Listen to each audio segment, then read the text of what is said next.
Water is supposed to be bad for batteries. It triggers side reactions, breaks down electrolytes, and causes gas evolution. So engineers usually work very hard to remove every trace of it. That's why this result sounds wrong at first. In some sodium-ion batteries, keeping water inside the cathode can almost double the capacity.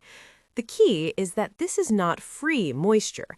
The water is deliberately built into the crystal structure of the cathode as structural water.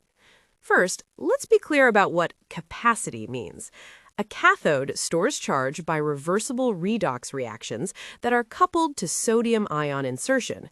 In simple terms, each sodium ion that goes in is paired with one electron. The specific capacity, measured in milliamp hours per gram, depends on how many electrons per gram can be reversibly exchanged in practice, not in theory, but under real cycling conditions. Now consider sodium-ion cathodes.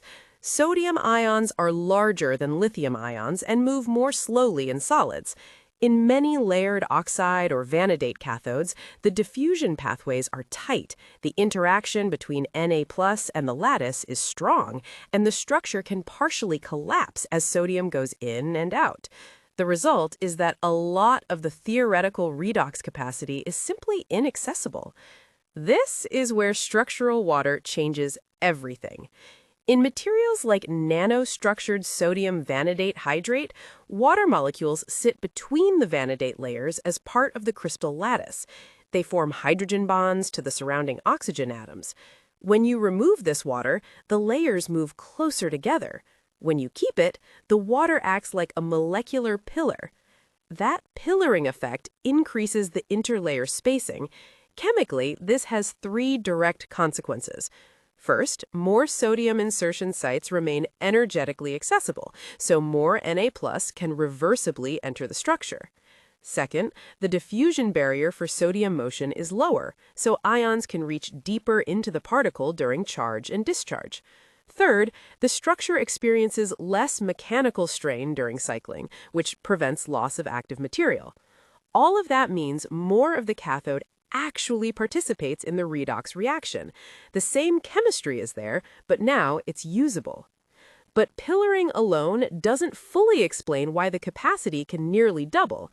There's a second mechanism: water-enhanced pseudocapacitance.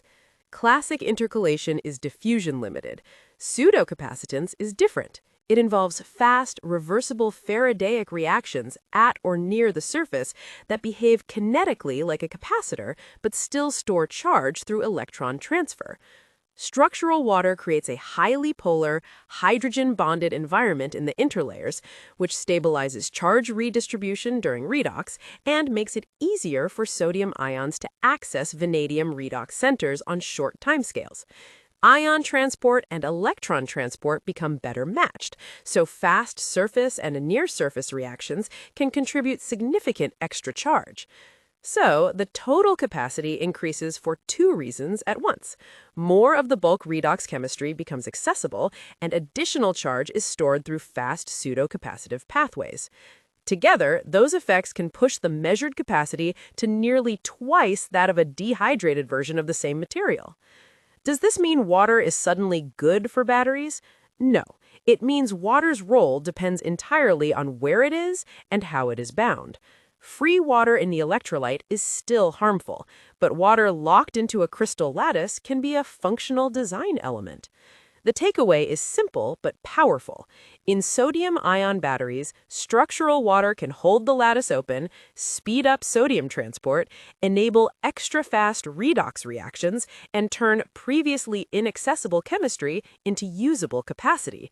Under the right conditions, water isn't a contaminant, it's part of the solution.